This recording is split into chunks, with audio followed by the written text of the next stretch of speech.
The timing of this panel could not have come at a better time. Your presence means a lot, as do your roles as leaders and historical and legal experts of colleges of education and associations committed to teacher education, and of course, equity, anti-racism, and the associated isms. Big Ideas was birthed at COVID in the American University School of Education with then Dean Holcomb McCoy.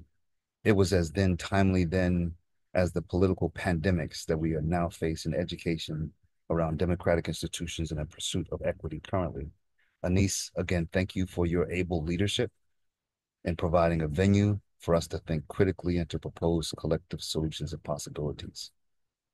Thanks for being here again.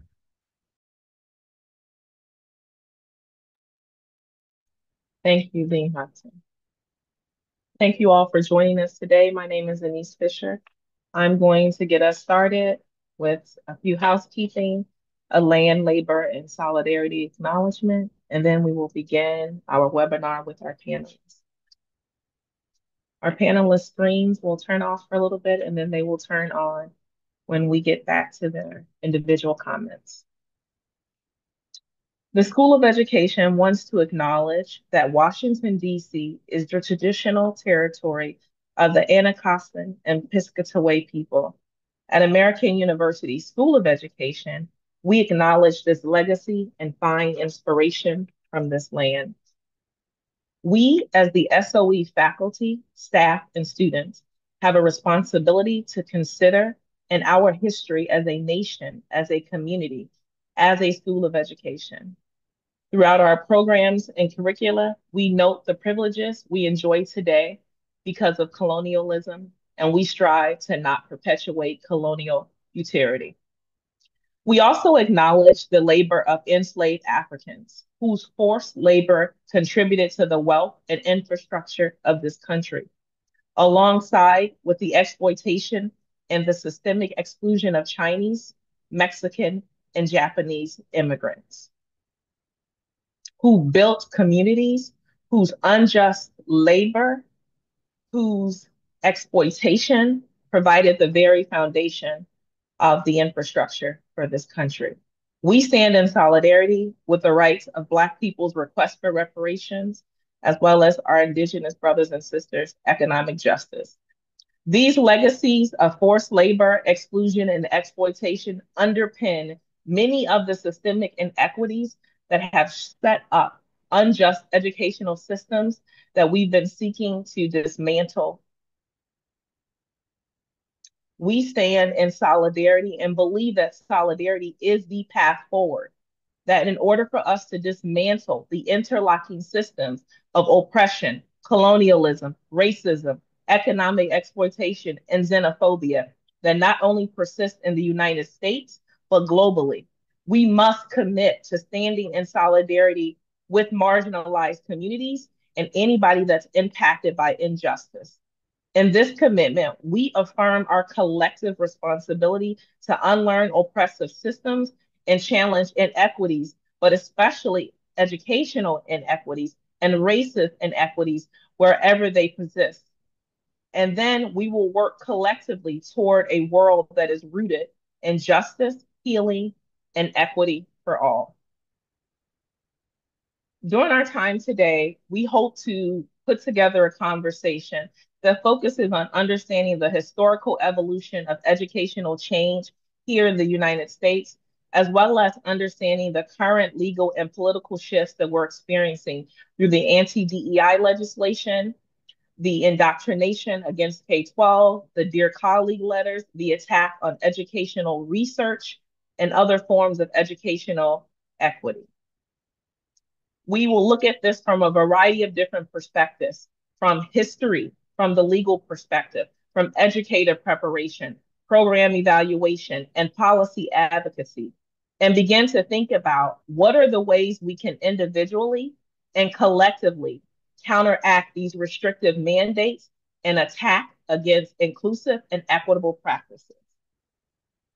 By the end of our time together, we hope that you will have walked away with one thing that you think that you can do and one thing that you want to share with others on how we can continue to remain committed to educational equity, during these turbulent times. I'm going to take a few moments to introduce our panelists. At that time, their screens will come back on with us. First, I would like to introduce Dr. Cheryl Holcomb McCoy. She's the president and CEO of the American Association of Colleges for Teacher Education. She most recently served as our beloved distinguished professor and dean of the American School of Education in Washington, D.C. During her tenure at AU, Dean, former Dean Holcomb McCoy implemented a variety of programs that heighten the visibility of the school and the university on the national stage and the local stage. Most notably under her leadership, SOE became a standalone school in 2019, and she led the development and implementation of the AU District of Columbia Public Schools teacher pipeline. She grew enrollment from 200 to more than 1,500 students. She tripled the diversity of faculty and staff and of color at the School of Education. She secured a multi-million-dollar grant from JP Morgan Chase to launch the Stackable Credentialing Project and advancing early education collaborative with DC area partners. Next, we have Dr. Christina Tina Christie. She is the Wasserman Dean of the School of Education and Information Studies at UCLA. She's also the Professor of Education in the Division of Social Research Methodology. She is an internationally recognized scholar whose work focuses on understanding evaluation as a method for facilitating social betterment. As a part of this work, she has developed studies to advance the theories and methods used to measure educational, social, and behavioral changes that result from program innovation and reform efforts. Next, we have Dr. Eddie Cole, who is a professor of education and history at UCLA and the 2023-2024 fellow at the Harvard Radcliffe Institute. As a historian of higher education, Professor Cole's research explores race and social movements on college campuses, power and systems of power, and the outsized influence of colleges and universities on American society. He authored the multi-prize winning book, The Campus Color Line, College Presidents and the Struggle for Black Freedom.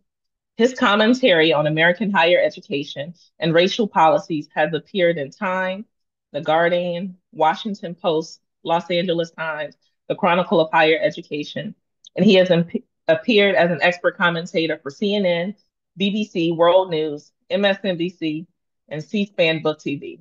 And we're glad that he graced us on AUTV. Next, we have Leah Epperson, who is a professor of law at the American University Washington College of Law. Currently, she is the inaugural Microsoft Racial Equity Fellow at the Harvard University School of Law. Leah is a nationally recognized expert in the areas of constitutional law, civil rights, and education policy. She's published in leading journals, and Professor Epperson's scholarship centers on the constitutional dialogue between federal courts and the political branches and its implications for educational equity. She previously served as the Senior Associate Dean for Faculty and Academic Affairs and as the Director of the Doctor of Studies program. Professor Emerson received the American University Teaching Award in 2022. Next, we have Dr. Stephanie Rowley. She is the William R. Keenan Jr. Professor of Education and Dean of the School of Education and Human Development at the University of Virginia. Before returning to UVA, she earned a PhD in developmental psychology. She was the provost and dean at Teachers College, Columbia University. Prior to joining Teachers College, Dr. Rowley spent nearly 20 years on the faculty at the University of Michigan, where she served in several key leadership positions, including the interim chair of the psychology department, the chair of the combined program of education and psychology, and the associate vice president for social sciences, arts, and humanities. Her research focuses on taking up questions on how teachers and peers shape the rapidly developing identities and worldviews of young adolescents and children between the ages of 12 and 14. So as you can see, we are in the hands of some collective brilliance. So I am sure that this will be a conversation that will enlighten all of us. We're moving into the portion of our webinar where we will invite our panelists to give us some context about the current state of affairs. I don't need to list everything, but in case anyone has been asleep and missed what's been happening, we are in the midst of an attack on education through K-12 and higher ed. From the anti-DEI executive orders that have issued an attack on curriculum diversity and teacher autonomy, to the indoctrination executive order for K-12, challenging our inclusive teaching practices, to the bills to eliminate the Department of Education, to the attack on the Institutional for Educational Sciences and Research and funding, and the bonus gift that we got this past weekend, which was the February 14th Dear Colleague letter, that set out to attack some of the most precious jewels of our institutions, our cultural centers, our race-based programming, our affinity graduation celebrations, and more.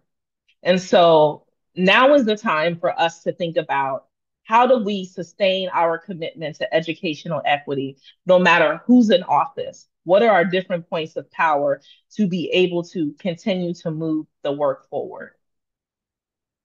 So I'm going to invite our panelists to share a few words based on their perspectives.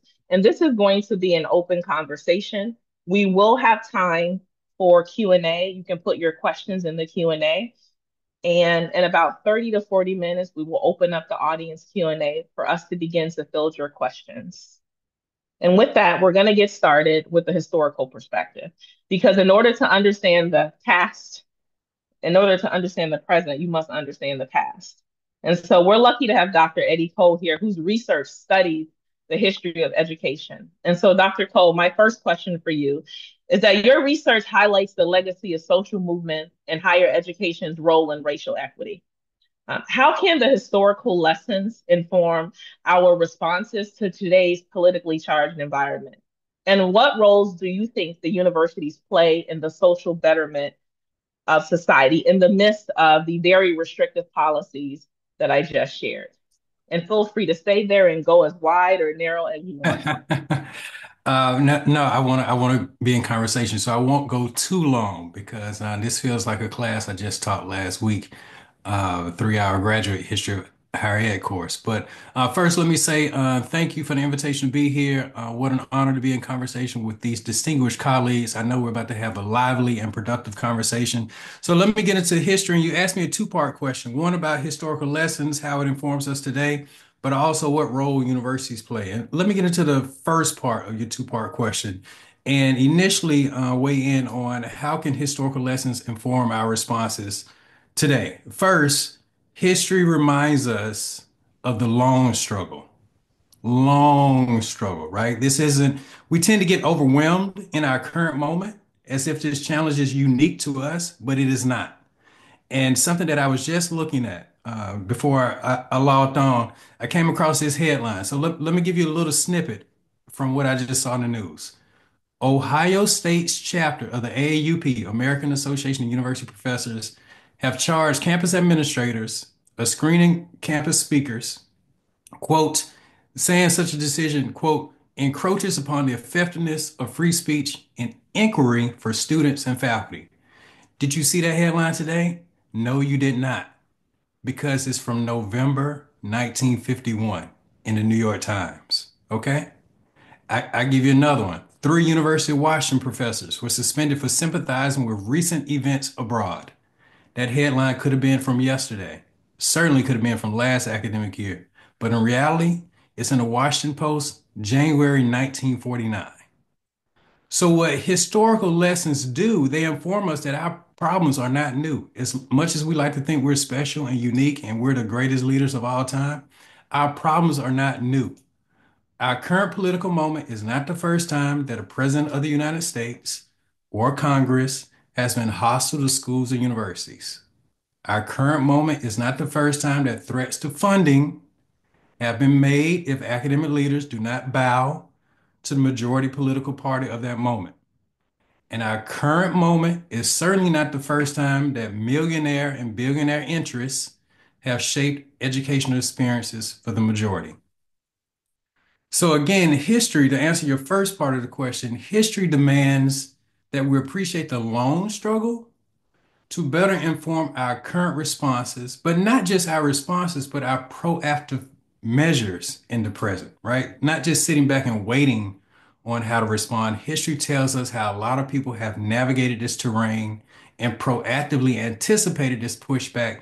Because I would say, for me studying higher education, the American college or university is by far one of the most influential entities in U.S. society. Therefore, it has always been of political interest. So history tells us that. So one step back from ourselves and say, okay, let's study this long challenge.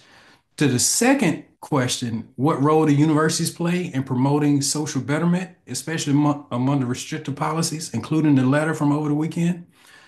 First things first, instead of asking, what role universities have played, I always like to challenge people to say, what role have individuals within universities played, right? So stepping away from expecting the institution to do something and understand what our individual collective roles have been, both in the contemporary and in the past. And the biggest thing that stands out to me, if there's nothing else that we can do, you have to be able to speak up and you have to be able to speak out and challenge lies and mistruths, right?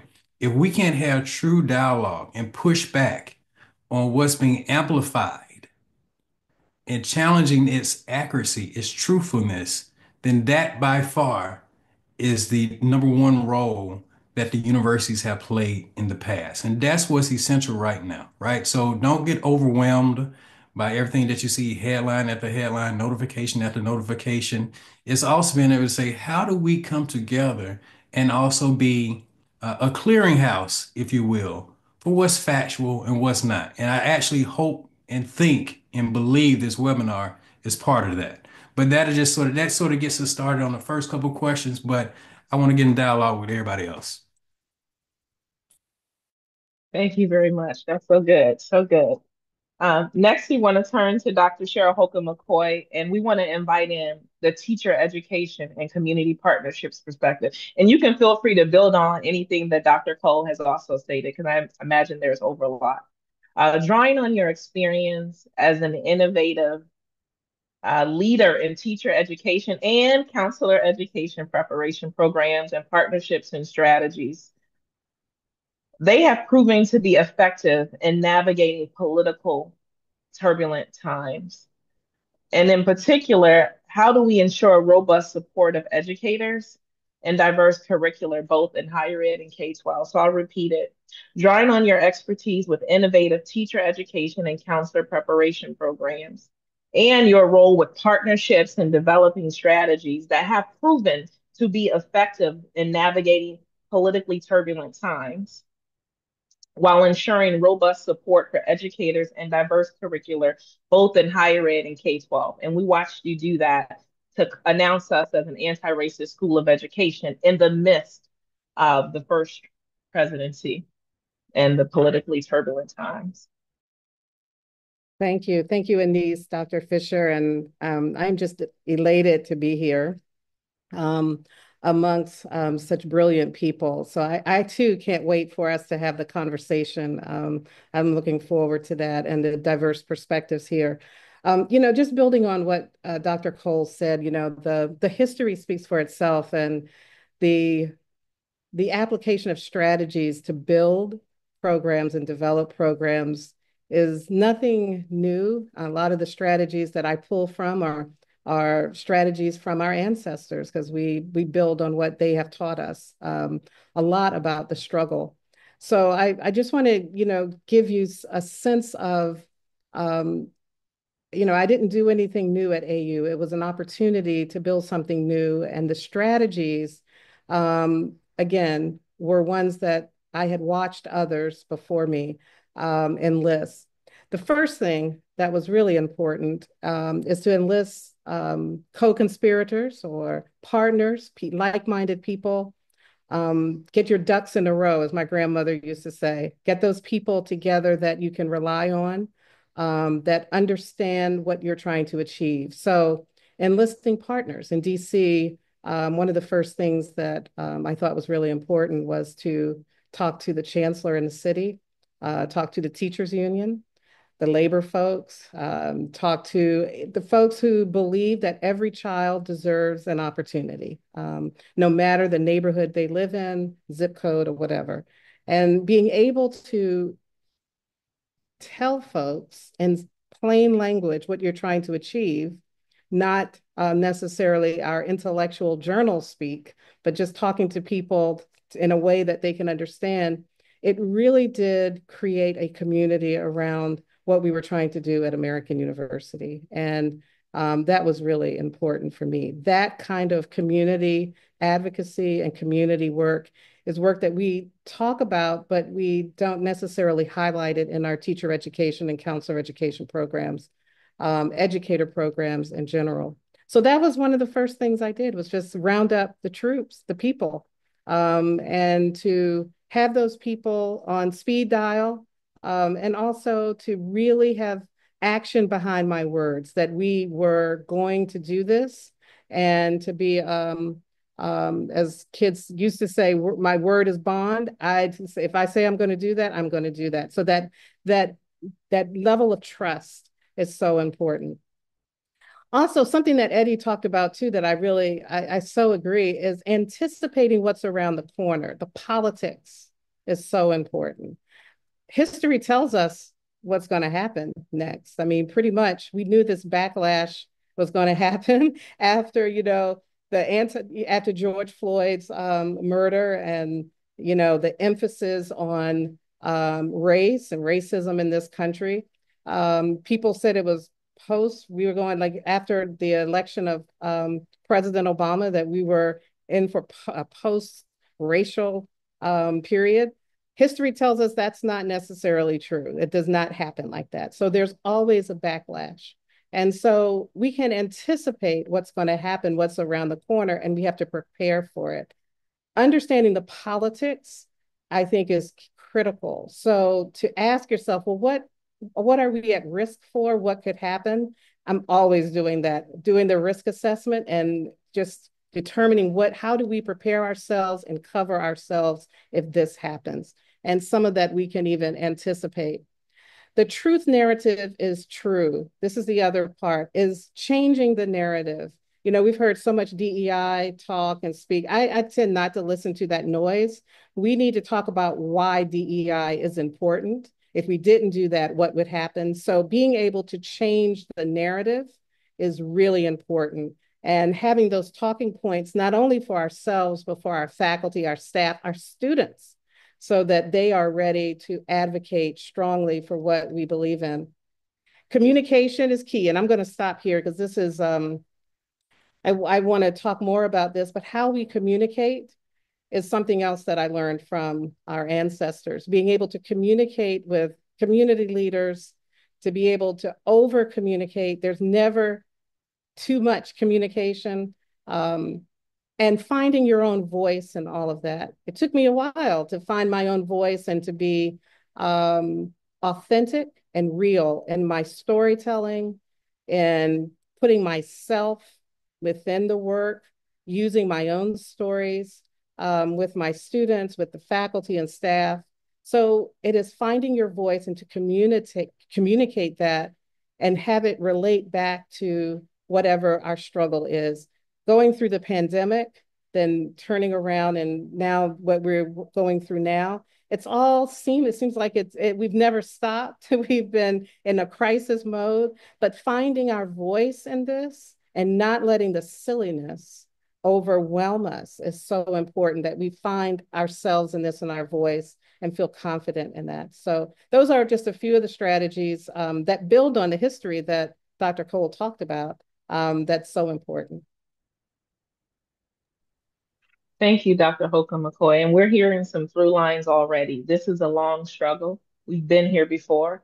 How we use our individual power and choice is critical. Ensure that we have strategies, ensure that we wrap ourselves with people who believe in what we're believing, and begin to develop our authentic voice. Just some high level themes thus far. Next, I'm going to invite Dr. Stephanie Rowley to talk about educator preparation and leadership. In your role as the dean at UVA, I'm sure that you have seen these attacks from a variety of different perspectives. But I want to lean in particular into the anti-DEI and the indoctrination orders that we've seen come through. And how do you see those impacting the way we prepare new educators as well as equip schools of education to foster equitable learning environments? Well, thank you. Thank you for the invitation. As both Cheryl and Eddie said, it's such an honor to be here with this incredible group. Um, and I'm looking forward to the conversation. So, I really appreciated this question for a variety of reasons. Part of it, it was just having the opportunity to kind of pause and think about the situation. So I think to Dr. Cole's point, this is not new. We've been here before. But the feeling in the hallway really is one of panic. And so I think the more I can step away as a leader and really focus on the big picture, I think is the better. So I appreciate the questions.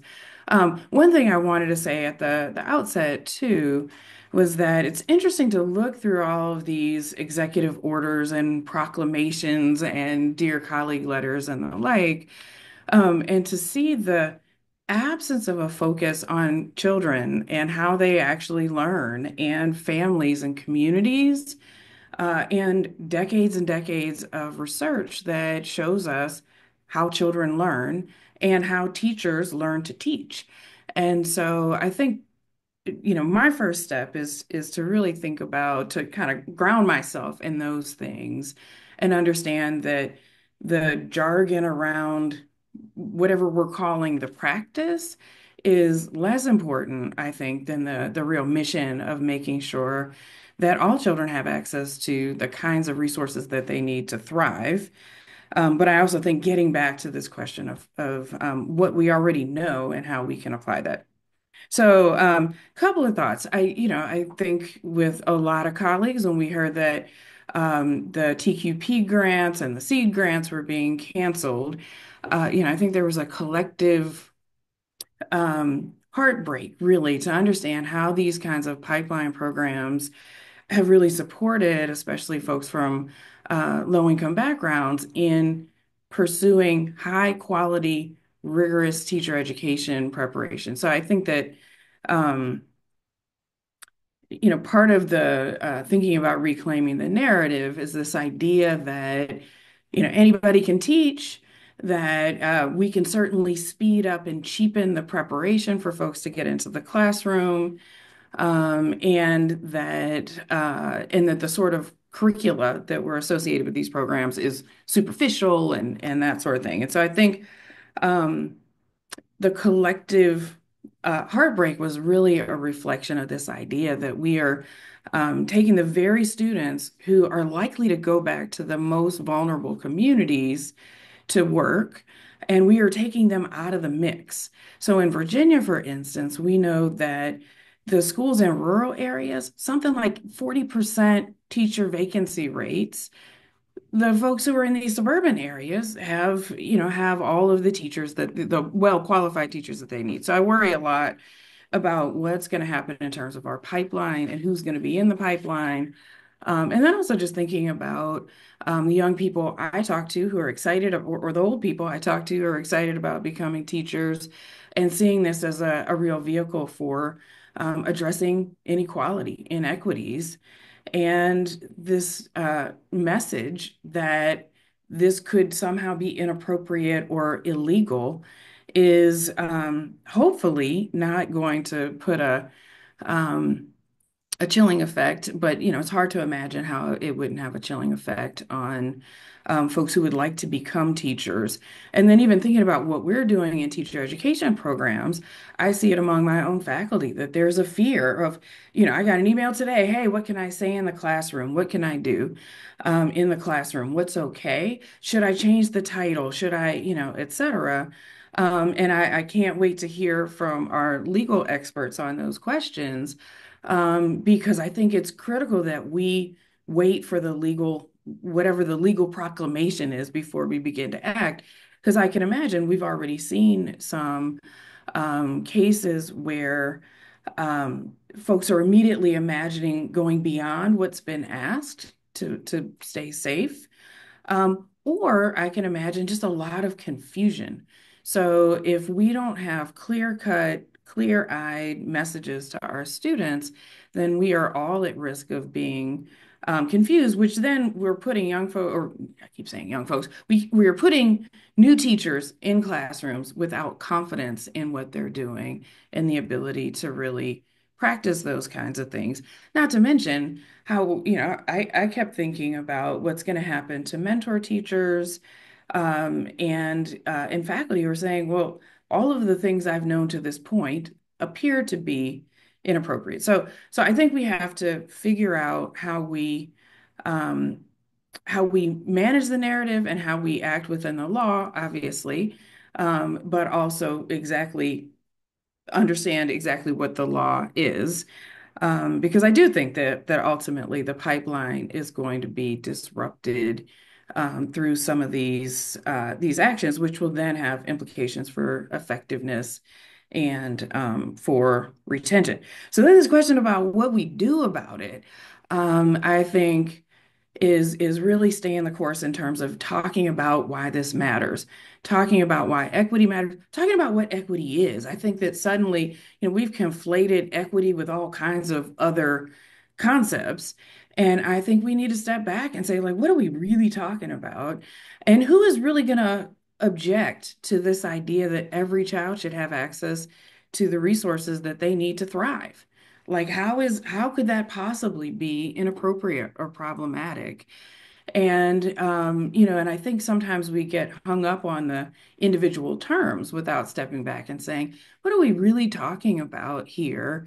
And how do we get here? How do we build relationships? How do we support teachers in building relationships that are authentic in the sort of transformative socio-emotional learning way? Like really thinking, how can we um, get around not around, but not get caught up in, not get stuck on the question about the specific jargon. And then I think just really thinking about how we think about teachers and pre-service teachers really as individuals who are facing a lot of stress and what happens in the midst of that stress in terms of how they're interacting with others and what we can do as leaders to calm the stress so that they can be about the work because we also know that um, when folks are under that sort of pressure, the first thing that goes is their ability to see others as fully human and filled with dignity and promise. And so I think teacher policy that relieves stress, I think practices that relieve stress. I'm a psychologist, by the way, so this is why this was my kind of natural direction. But I think we got to think about how we can get people in the classroom who can say, I know how to do this. I know how to connect with that child who's in front of me and step away a bit from the big picture. Thank you, Dr. Rowley. Just to build on everything you said, we need to pause and subdue this feeling in the hallway. And I feel like that's what you just did for us. You gave us a collective pause and really walked us through and reminded us of what's important, the children and the teachers and the pipeline. But again, we're still hearing these things of communication, strategy, what's the truth telling? How do we understand what is fact and what is fiction? And you did an excellent job inviting in the next panelist that I will bring to the forefront here to talk about the legal frameworks and civil rights. And probably one of the most popular people after the Dear Colleague letter is Leah Epperson. Given your expertise in constitutional law and civil rights, what are the legal implications of these executive orders, the Dear Colleague letters, the bills that's on the floor in Congress to take away the Department of Education? And how can educators and policymakers work together to ensure that we're still protecting educational equity and academic freedom in the midst of these legal challenges? Wow. Just little questions, right? With easy answers. First of all, I just want to echo what others said. I'm just so honored to be here, and it really does feel wonderful to be in this community at this time, having this conversation. So I feel like it's almost also nod um, to Cheryl, to Dr. Holcomb McCoy's discussion of the importance of community and finding people with whom you can work together and, build out your strategies. And I am the legal voice in the group, but I would say I really want to build on the comments that have been made before, because all of the things we've been talking about are very much part and parcel of how we talk about understanding the law, what legal strategies are. So, even from the first part when Dr. Cole was talking about the importance of educational spaces as a clearinghouse for facts. And Dr. Holcomb McCoy also talking about the importance of that information provision and changing the narrative. And Dr. Rowley also talking about this, how we build our narrative is very much a part of legal strategy. And I wanted to raise that because I think storytelling, finding voice, and understanding the role of history are all really crucial parts of legal implications and the road ahead now. And I think to be a sort of student and scholar and teacher of constitutional law, it is about learning your history. And, as a former civil rights lawyer as well, it's about history. And this is a time in which it's really important to understand the current set of executive orders and what is happening against the larger backdrop. So as was said, this is not the first time we were here. And when the teachers are running scared, this is like, you can think back to the Red Scare. This is, we have these moments in history, as Dr. Cole was kind of putting up the newspaper headlines. And I would also say, when we're talking about our history, that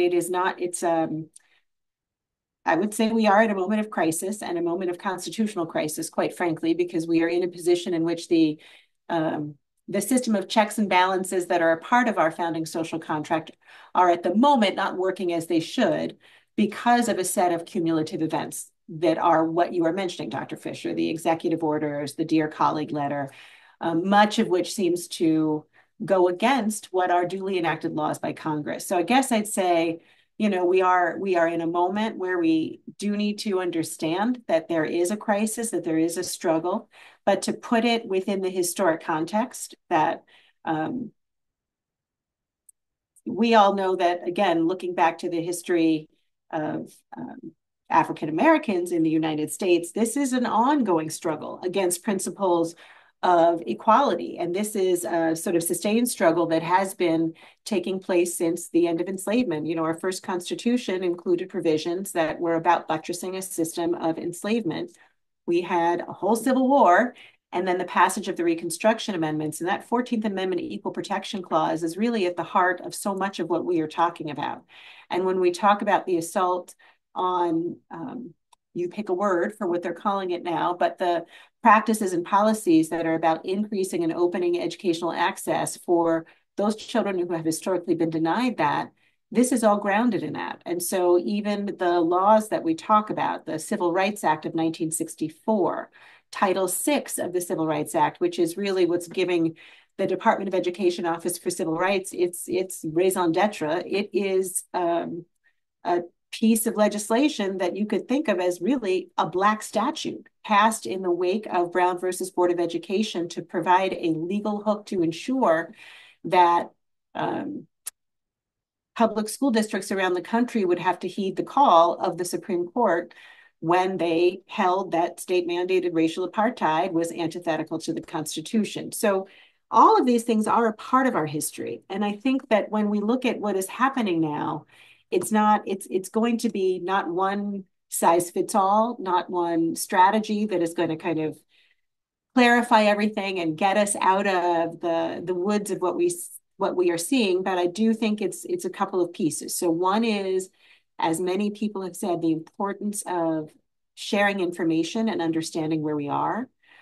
So for example, understanding how the three branches of government work, and that when the president issues an executive order, that executive order, the president, it's a he right now, does not have the power to undo laws enacted by Congress and does not have the power to rewrite the Constitution.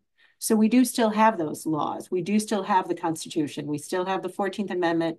We still have civil rights laws that are on the books. So that's one thing when you're looking at an executive order. When you're looking at how regulations and guidance work, like the Dear Colleague letter from the Department of Education, the acting assistant secretary for civil rights, it's important to understand that that guidance is not legally binding.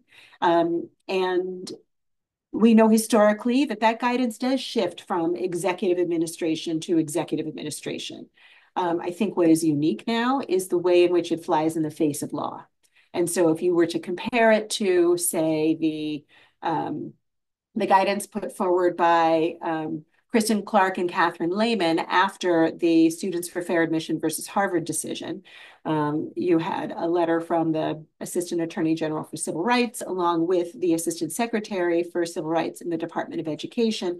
And it sort of, the idea behind those is it's meant to kind of clarify on the ground, how do educational institutions go forward now after this Supreme Court decision and ensure they're not running afoul of the law.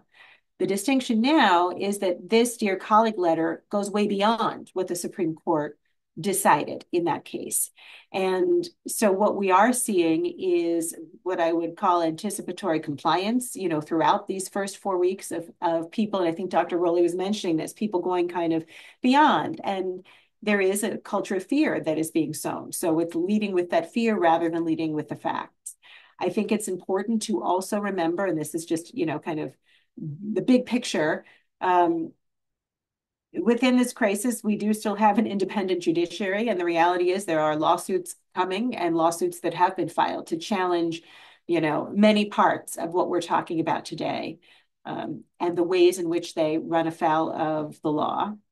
But I think it is also incumbent upon all of us, and just to tell that again, to keep telling the stories and to keep finding that community with whom we advocate for what we know to be right, because there's a gaslighting that's happening right now. And it's really, really important to counter that gaslighting. And so when folks were talking about speaking out and speaking up, again, thinking back to history, that is every bit a part of our historic legal strategies as well. It's not as though something like Brown came out of a vacuum. There were many pieces of it. And so it was public education campaigns, it was, social movement building, it was community building, it was information building about why we needed what we needed. And I think it's incumbent upon all of us to marshal all of those resources at this moment in time, because we're going to need each of those pieces. I'll leave it there for now. Thank you. Thank you so much for so much knowledge and wisdom around understanding the law. And really, I think breaking down for us so eloquently, what is the difference between the things that we have seen come before us and how to understand it. So thank you for that masterclass. Next, I want to move to Dr. Tina Christie. Thank you for your patience. And we want to invite you in to talk about the role of research and evaluation in the process of sustaining educational equity. Your work in evaluation research has really been pivotal in measuring the impact of educational reform and social justice. How can rigorous evaluation methods be leveraged to improve the outcomes of innovative programs, especially in the light of people trying to constrain innovation and educational equity throughout the educational ecosystem? And any metrics or thoughts that you have on how we can continue to focus both on the initiatives and how they drive lasting change and how we measure them. Thank you.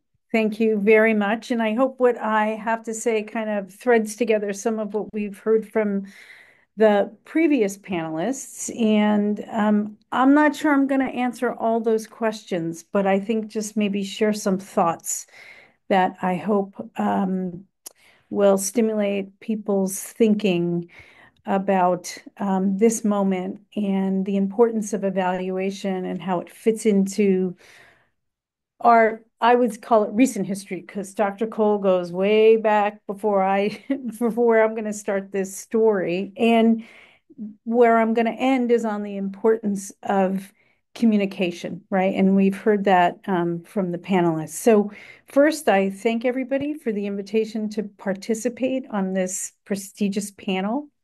It is truly an honor to be in conversation with all of you today.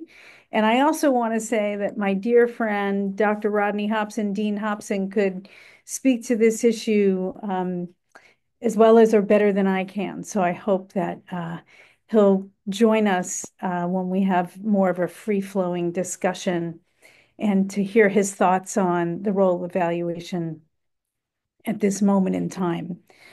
So as I said, I'm gonna start with a very short, truncated origin story of evaluation. And there's lots of origin stories of evaluation, but I think in the context of our understanding of where we are today, and why it's so important for us to study the processes and outcomes of our most essential programs that are designed to support social betterment. And that really started with some real muscle with the Great Society legislation, which we know was introduced by President Johnson in the 1960s. And that legislation really played a significant role in the development of the evaluation field, although I think some would argue that its impact was kind of largely indirect. But the extensive social programs that were implemented during this era created a pressing need for a systematic study of their effectiveness and heightened the importance of having evidence-based policymaking, right? So it really was the catalyst for the growth and professionalization of program evaluation as a practice separate from traditional academic research. So the Great Society legislation introduced over 60 pieces of legislation to eliminate poverty, improve education, healthcare, and civil rights. And this massive expansion of government created what we would describe as an unprecedented demand for evaluation. So, for example, Medicaid and Medicare were established, and it required an evaluation of healthcare outcomes and costs. The Elementary and Secondary Education Act of 1965 provided federal grants for education, necessitating the evaluation of educational outcomes. And the new anti-poverty initiatives required measurement of their impact in reducing poverty rates. So the complexity of social issues addressed by these programs required a really sophisticated approach to an analysis of their effects. So at the time, we didn't really have a field of evaluation. So we had economists, sociologists, psychologists, political scientists, policy analysts, folks in this room, right? And educational researchers developed new techniques to study these programs. And given how diverse they were, the study of them led to things like the integration of quantitative and qualitative methods that we like to kind of think about today as almost a best practice of studying programs. And an important point, too, that I want to raise is also the institutionalization of evaluation.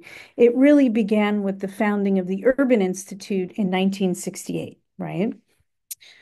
So there were some problems, though, with the Great Society legislation. And one problem that we've been moving toward approaches and ideas and thinking were, maybe to no surprise, very white Eurocentric approaches to studying programs, right? And those approaches really serve to reinforce the existing power structures and dynamics, and I would argue even to further marginalize some groups of people.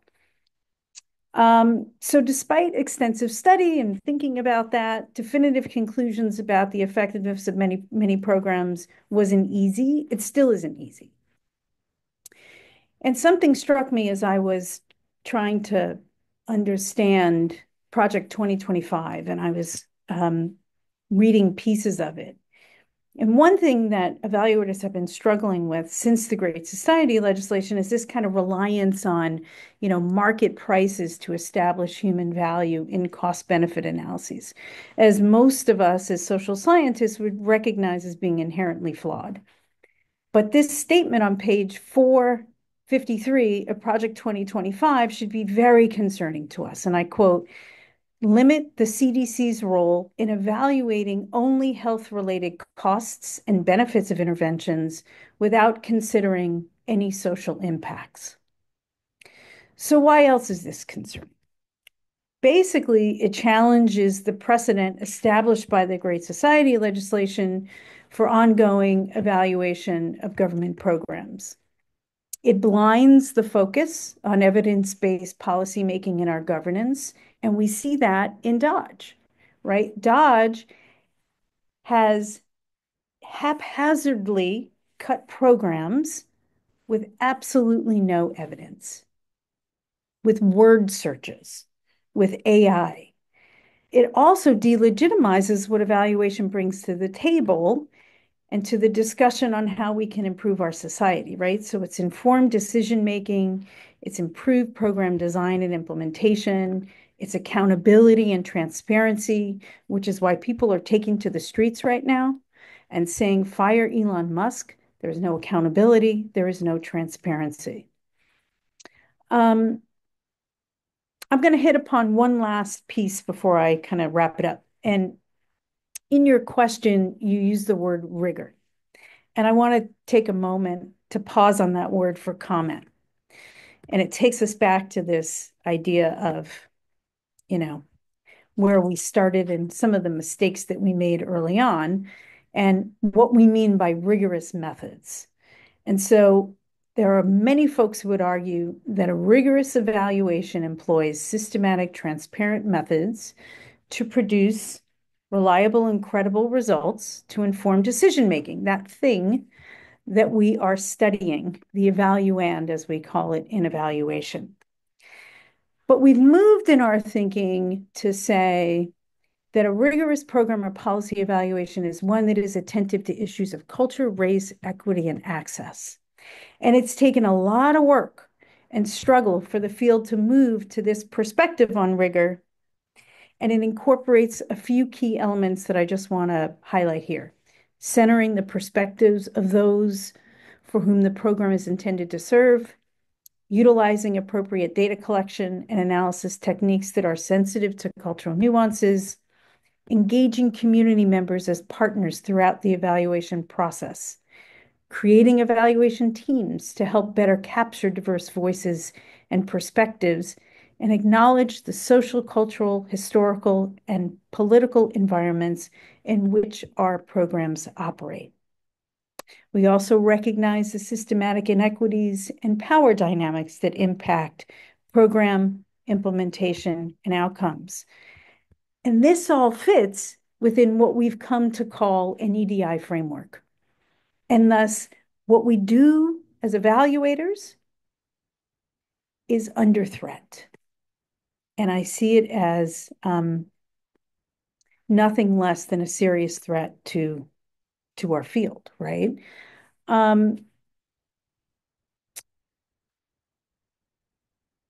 We're also not operating within a rational system. And when we think about what we do in evaluation, it is just grounded in rational thinking, right?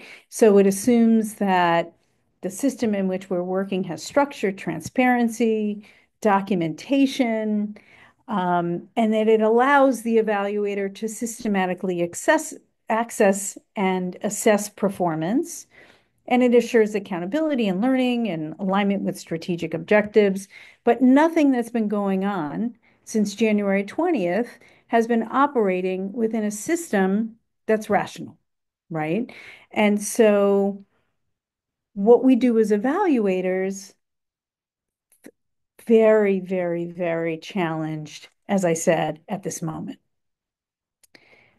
We've cared a lot about, as evaluators, reporting of our findings. Lots of talk about how do we report our findings, papers, volumes on it. most of that is about how do we communicate with communities? How do we communicate with program folk? How do we communicate with policymakers? I think we're at the point right now, and this has come up in this panel, where we need to take what we know from our data and our findings and make them actionable and accessible, tell our stories, what we've learned, what we know, keep it simple, keep it real, and move it to the public square. It's our job now to go out and educate our family, our neighbors, our friends, and to be active, to move to the public square, to talk to our neighbors. We're going to have progress here, one story at a time. Data-informed studies about how what we do makes a difference for their lives, for the person who lives next door. We're not used to doing this, right? This is not our comfort space. Dr. Cole and I talked about this just last week. But it's so important that we show our support for all the folks within our system, and we do that by sharing our stories.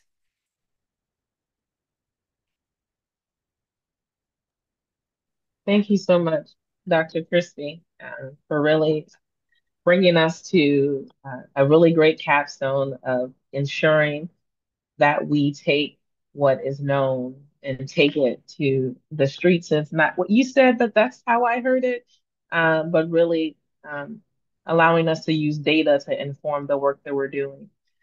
Thank you to each and every one of our panelists for your great comments. I just wanted to open up the floor to see if you had any updates based on what anything else anyone has said.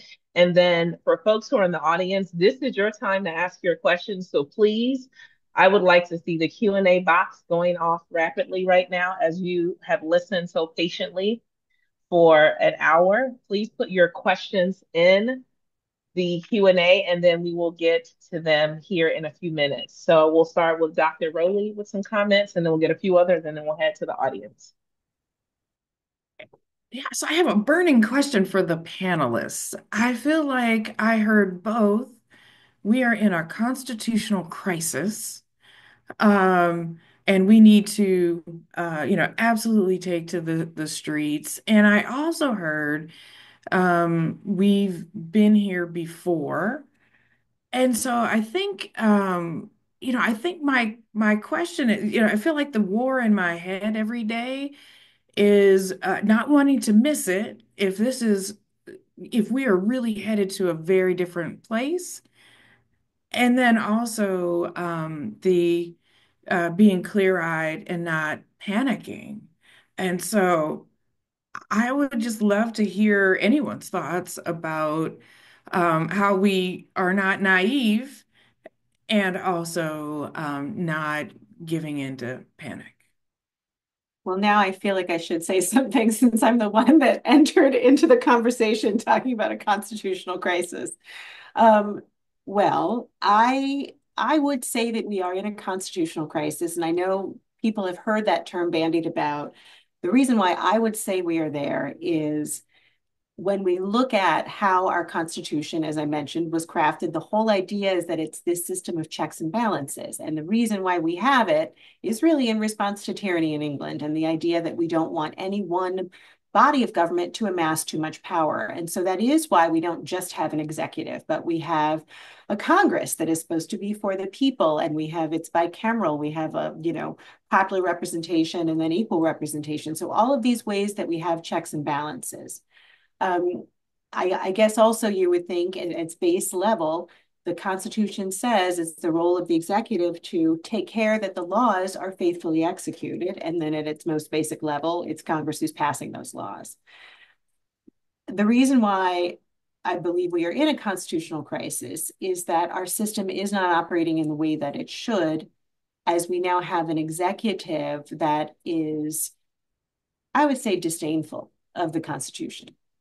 And so in that way, it's not to say we have not had a crisis before in our history, but that is where we find ourselves now because there is a a sort of explicit, explicit action in these first 4 weeks that are about growing that executive power and essentially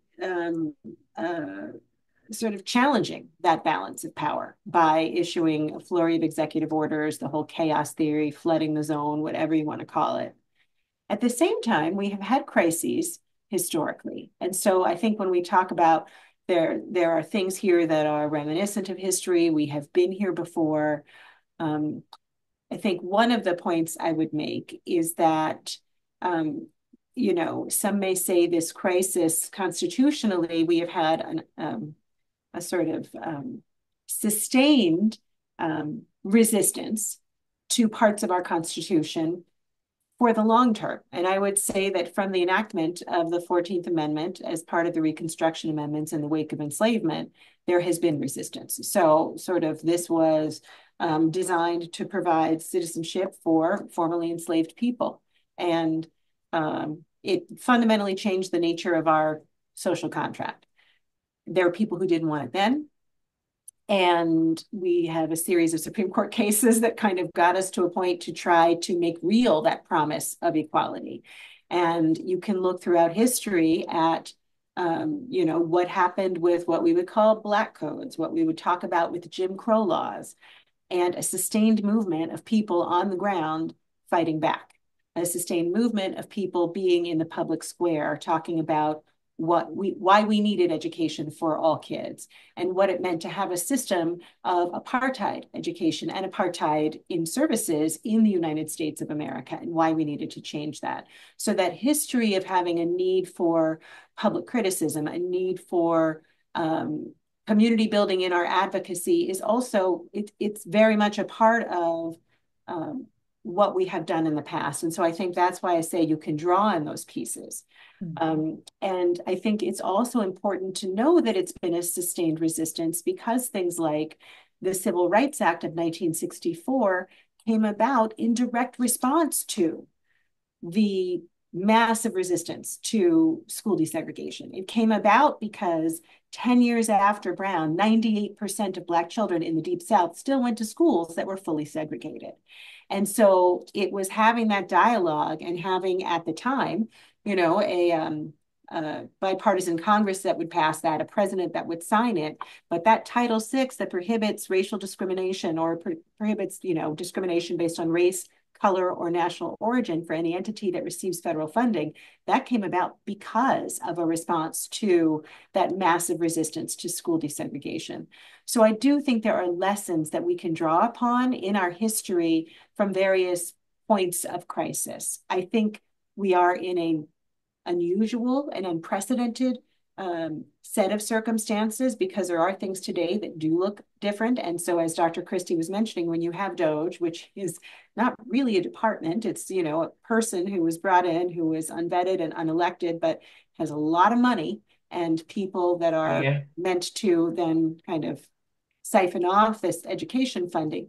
That is something new. We haven't had that within our democratic system before. So there are things that we haven't seen before, but I do think to the point that all panelists were making, there is much to be learned from how we have addressed these crises historically. And I think to a person, we've all talked about the importance of being in this public sphere, of standing up and speaking out, and of also finding alliances and the people who can share the good information, the real information. Thank you, Leah. Thank you so much. And thank you, Dr. Rowley. The people have heard our requests and the questions are coming in. So I would like to try to get some questions from the audience, if you don't mind.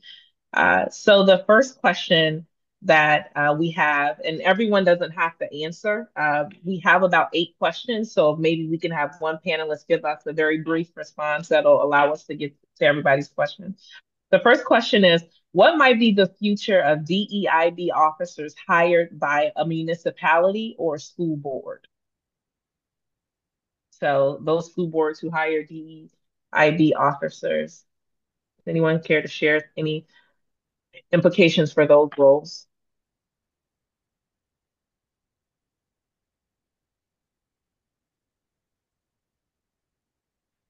I'm looking to Leah to answer that question because it is a legal question, but at the same time, I think it depends on where you're located and the state and the jurisdiction, if they're aligning themselves with the new administration or not. I think it wouldn't be by law, it would be by choice and I think this notion of compliance,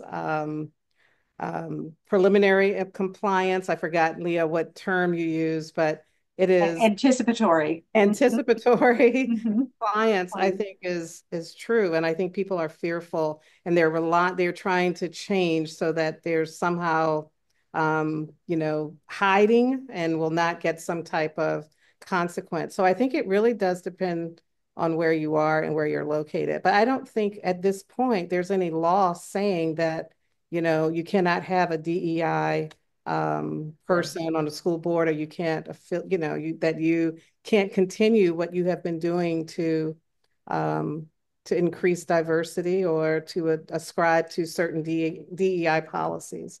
But I defer to Leo on that one. Well, I mean, and I guess I would say that generally speaking, um,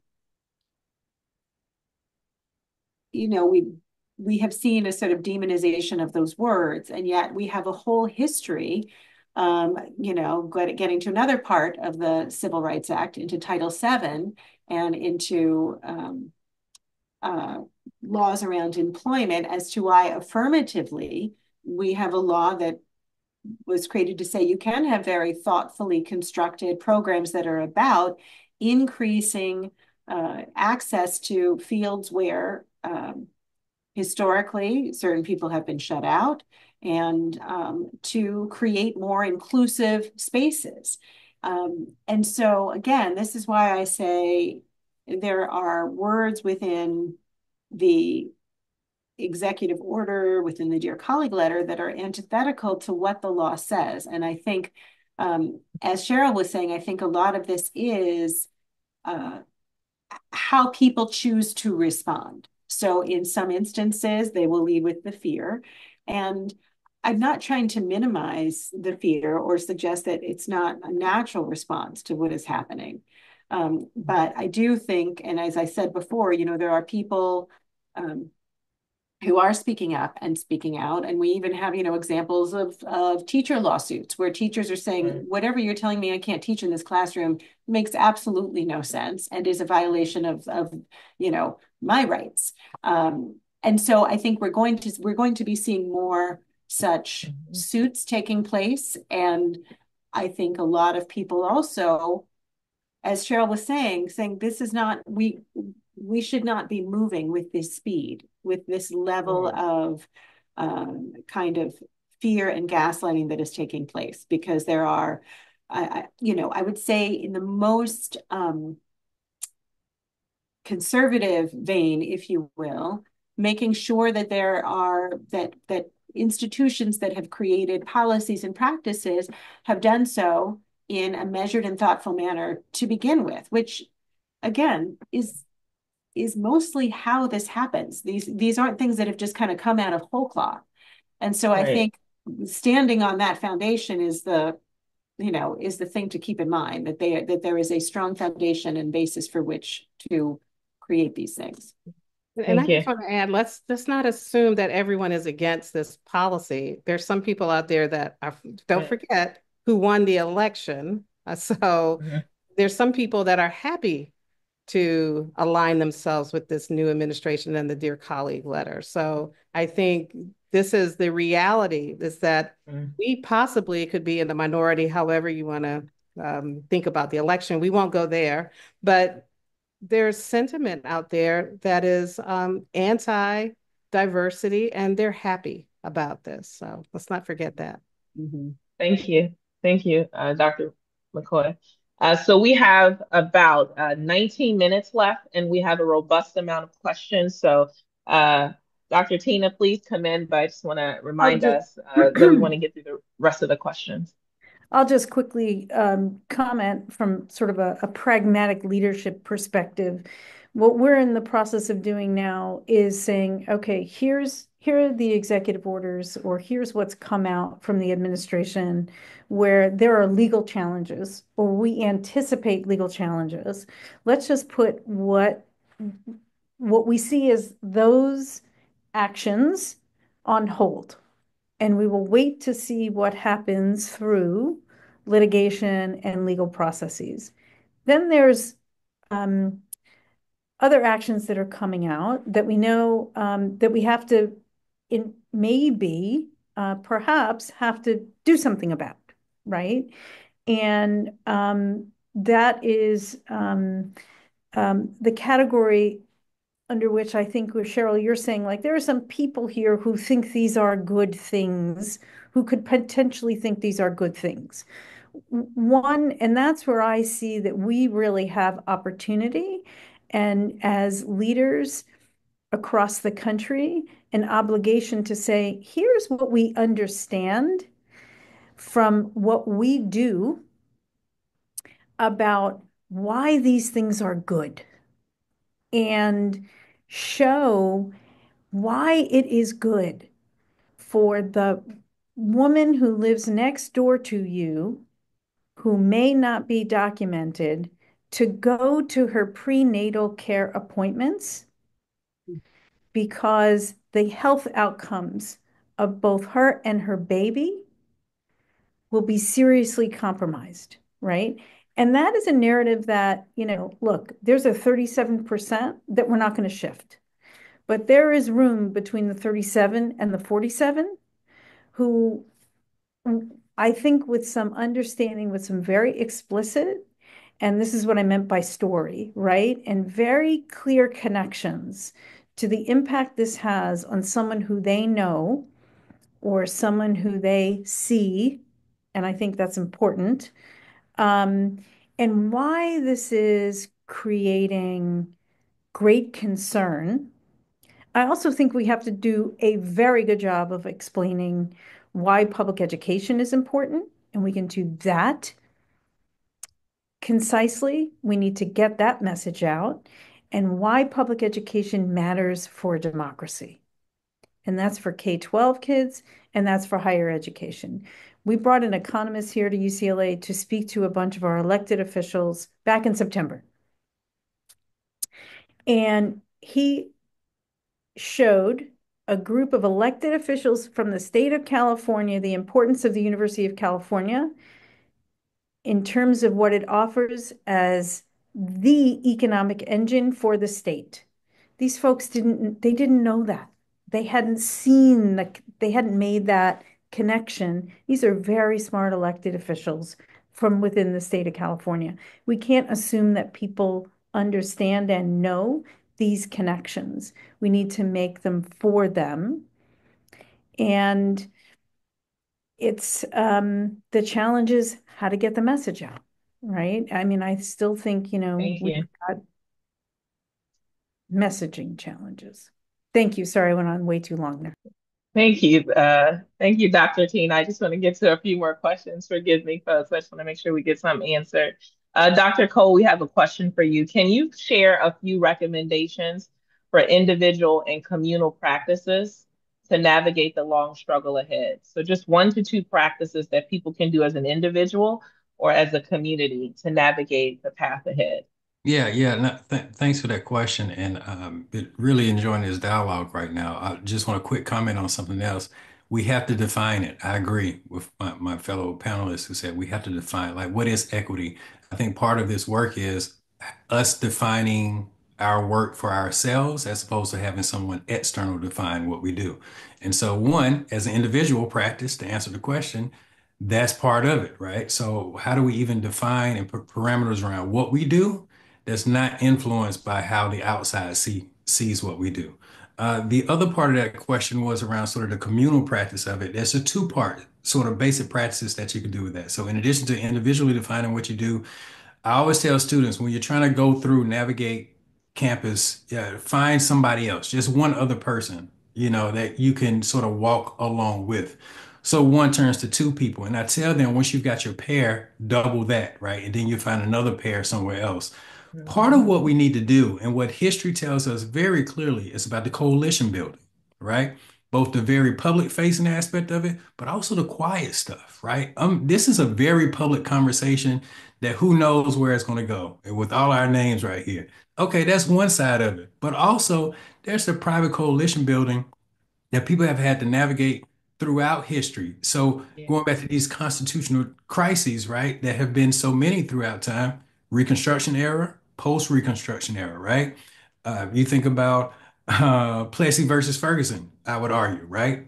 Constitutional crisis, right? To where the Supreme Court rules one way against, operating against, right? The 14th Amendment, the Equal Protection Clause, right? And so, one, you had to think about moving as a community, building out your group. And then the final thing I'll say in terms of communal action is always step away from your school or institutional history and start to think more about the role of social history, because that's how we're going to articulate the value of education to people. I tell people all the time, I grew up in Bologna, Alabama, a town in West Alabama, less than an hour from the University of Alabama. I don't have a single memory of someone from UA coming to my high school, my public, all black high school, to recruit me. I just don't have that memory. Maybe it happened, but I don't have that memory. I say that because the University of Alabama has an institutional history of itself, but my community has a social history of that institution. And the more we understand the social history, right? Our neighborhoods, our communities, our colleges and universities, the more we start to think about that social history, the more we start to think about the people's history. And then we start to put people first in our decision making. So instead of quickly retreating because there's a threat to the institution, we're actually running forward because there's a threat to people.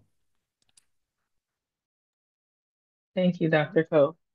The next question is, how can network, district, and central office staff support teachers and students who are afraid of the repercussions? So we're getting on the ground inside of schools and districts. If anyone care to offer one or two things that network, district, or central office staff can do to support students and teachers who are afraid of repercussions? So I think I would give this advice to all kinds of folks, which is to understand what you stand for and to understand the context and the implications of any sort of behavior. But I think we all need to have written down our talking points, our assumptions that we're making as we're thinking about the models we're using to govern behavior and policy and things like that. Because I think, part of what happens is we get confused because we're not given straight answers. And so I think as leaders, we have to be prepared to give straight answers. At the same time, so somebody else asked a question about, whether or not to change your class title. And I think we also have to understand that these contexts are multi-layered. So there is what's happening in your classroom, there's what happens at your district, there's what happens in your state. For higher ed, there's what happens in your board, whatever your governing board is, what happens in the state, what happens on the federal level, what's happening in your department. So I think, I just think people have to integrate across all of those different levels to understand what the consequences are, and then have a really tight set of values and to be able to articulate that so everyone, so we don't have to constantly ask, is this okay? I need to understand the big ethos of what we're doing. Yeah, I just want to add too to that. I think it's really important to choose your battles as well. One of the strategies that's being used right now is to just throw everything at everyone. It's that's intentional to create some chaos, confusion, uncertainty. That's intentional. That's a part of the strategy. So I think for us and as leaders in school districts as well as on university campuses is to choose the battle that's going to get you the furthest and that's going to have the most impact. Someone the other day said, "Are you going to go and protest against the new secretary of ed? Why? She's going to get, I mean, why am I going to spend energy on that? Right? I mean, I don't agree with her politics, obviously, but she's going to get appointed. If I spend all of my energy on that, then I won't have as much energy to fight the fight around TQP and seed grants or whatever. So it is choosing our battles that will get us that we can leverage and have more impact. That takes strategizing. So I would say to district people, university, faculty who are in the struggle to come together and determine what battles you're going to choose to take forward. That is really, really important because you can't fight every battle. That's impossible. And that is going to burn you out. And that is what the intention is. So just want to put that out there. Thank you. Thank you for the strategy, the communication. I do want to ask this question, and then I would like to give our panelists an opportunity to just close us out with any final thoughts, any words of wisdom that you would like to leave with folks. Um, the question is, what are your recommendations for increasing educational equity buy-in from families of students who do not agree with these initiatives? And I think this is a real question because that is a real thing that we have to contend with right now. So what are your recommendations for increasing educational equity buy-in from families of students who do not agree with these initiatives? And I would say, let's hear from the K-12 and the higher ed perspective.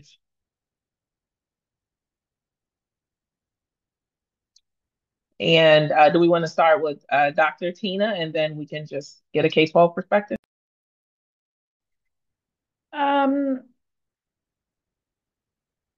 I think we have to personalize the message, right? And we have to, it's what we've been saying, I think, and know that not everybody's going to come along. But we have such strength in what we do. And the TQP, for example, Cheryl, right? I mean, ours was terminated. There's such an important message to share about why that is so not good for people across the country, for children, and drawing the lines for people, right? Because it's everybody's children who sit in these classrooms. And for us to really share, look, some of these executive orders are saying that we shouldn't provide services to children with disabilities.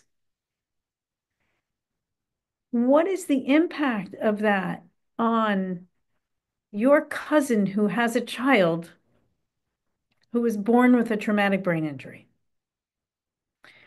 So I think this is our superpower.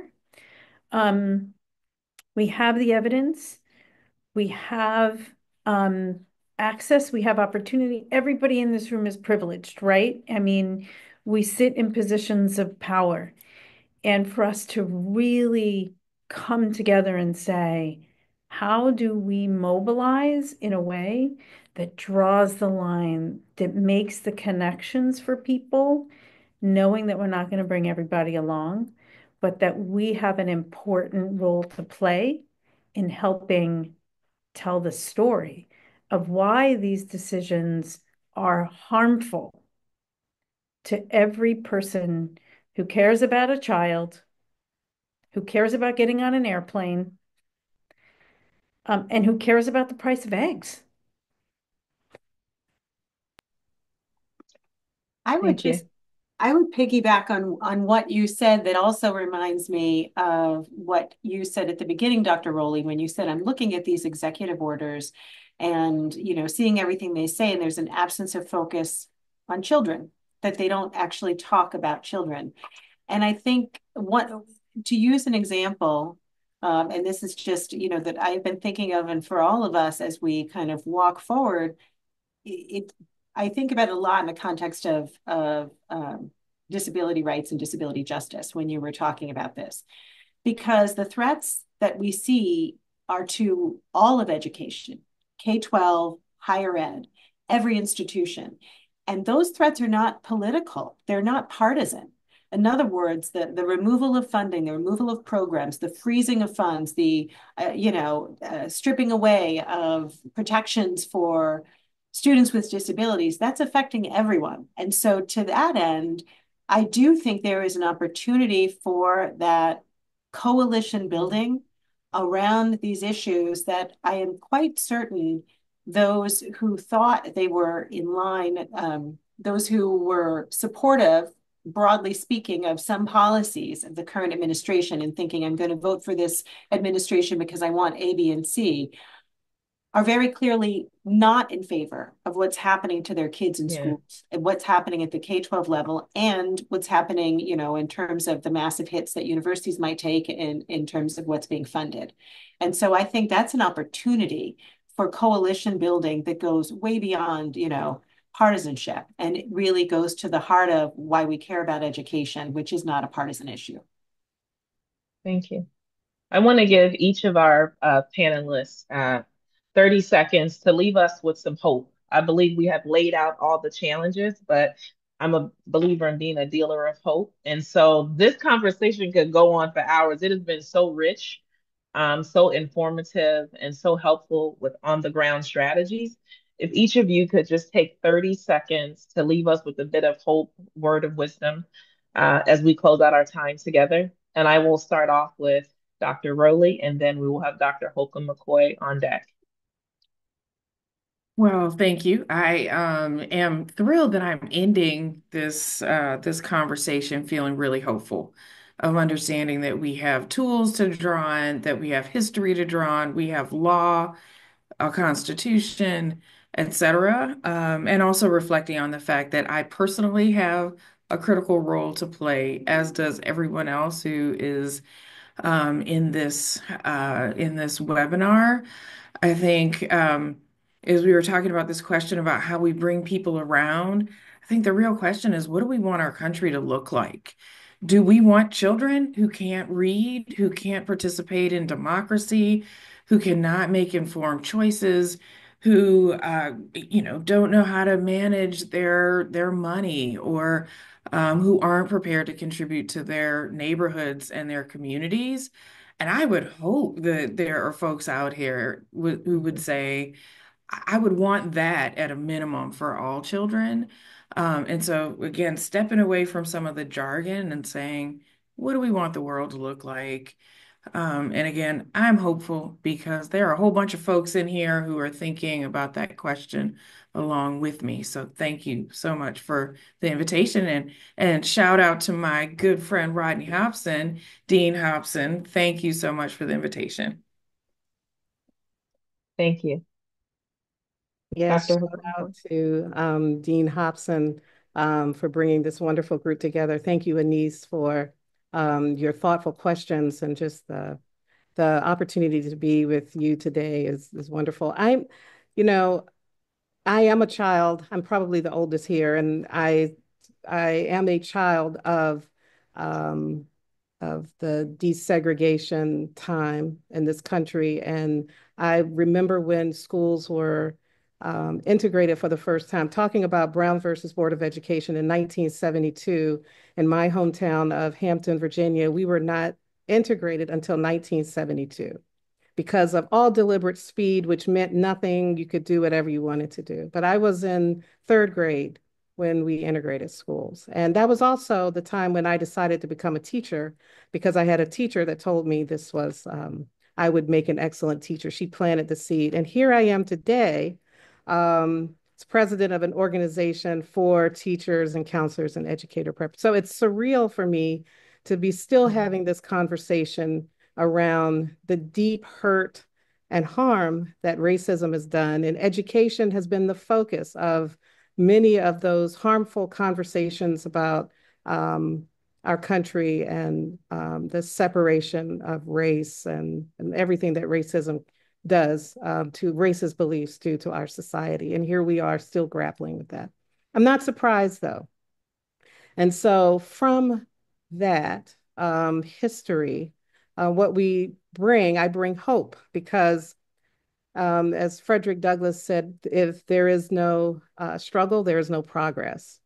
And the struggle we have is on the other side of this will be progress, I believe, for us. And I'm a strong believer in that. And so what we do during this struggle is we come together, we mobilize, we find our community, our people, we find our voices, We agitate when necessary. Um, we are advocating for what's right. And through my organization now, and by the way, only been on the job for a month, and to come in to have to do this is, I said God had plans for me, and so that's why I am here. But we can't be afraid of advocating for what we know is right. Every child deserves to have opportunity and a great education so that they can have that opportunity. And if we can communicate that so that folks in rural areas in Alabama, where Eddie, where you grew up, in Hampton, Virginia, where I grew up, or Pittsburgh, or DC, or wherever, that they can understand that we are fighting for every child to have an opportunity. And their unique experiences are important. That history is very important. That's the piece around equity. If a child has special needs, they have unique services that are there for them to be able to be achieved. We have to be able to talk about this in terms that everyone can get it. And that's the feat for us to be able to advocate in terms that most people can understand. And we've talked about that a lot today. So I'm hopeful because all of us are here and we have such wealth in our education communities. I mean, the brilliance of the people that are a part of our community. And so we have to draw from each other, fill our cups so we can continue to do this work. And I think there is hope on the other side. We are never defeated. We might, as what is it, Maya Angelou says, and I'm this Black History Month, so I'm drawing from all of the folks. She said we might experience defeat, but we're never defeated. And I think that is the hope that I feel here today. So anyway, I am just honored to be in this conversation, and I hope this is the first of many conversations that we're all having as we move forward. Thank you, Dr. Holcomb McCoy. Dr. Cole, and then Leah and Tina, you will close us out, Dr. Tina. Well, I'll be very brief and I'll pick up on what my good friend just mentioned regarding Black History Month. Because it is Black History Month, I think about the origins of this month, going back to Carnegie Woodson's vision for the deep study and appreciation of history, not just one month, but this month being a point of reflection on the year-round work. And because of the central figures throughout American history that many Black leaders, both known and unknown, have contributed, because we know that history, we can have hope for today.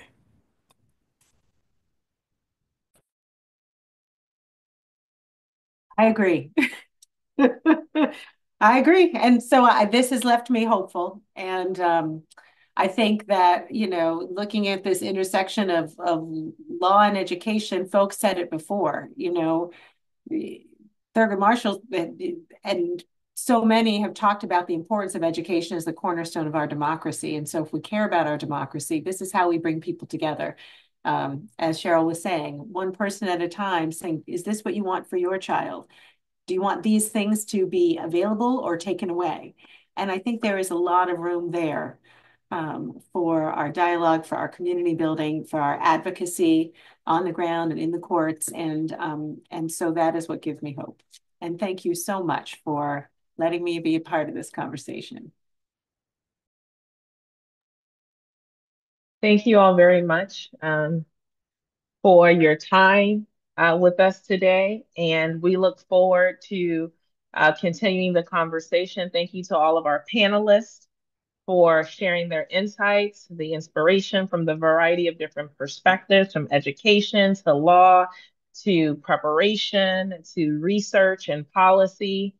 And I also would like to thank some folks who are not on camera that helped us put this together. You heard our Dean, Rodney Hobson, Jaque Collier, Bonnie Berry, and Jason Pierre for all of their work with putting our webinar together and behind the scenes. And again, thank you, everyone. And we look forward to seeing you at our next conversation, How Civil Discourse Shapes School Board Policy in March.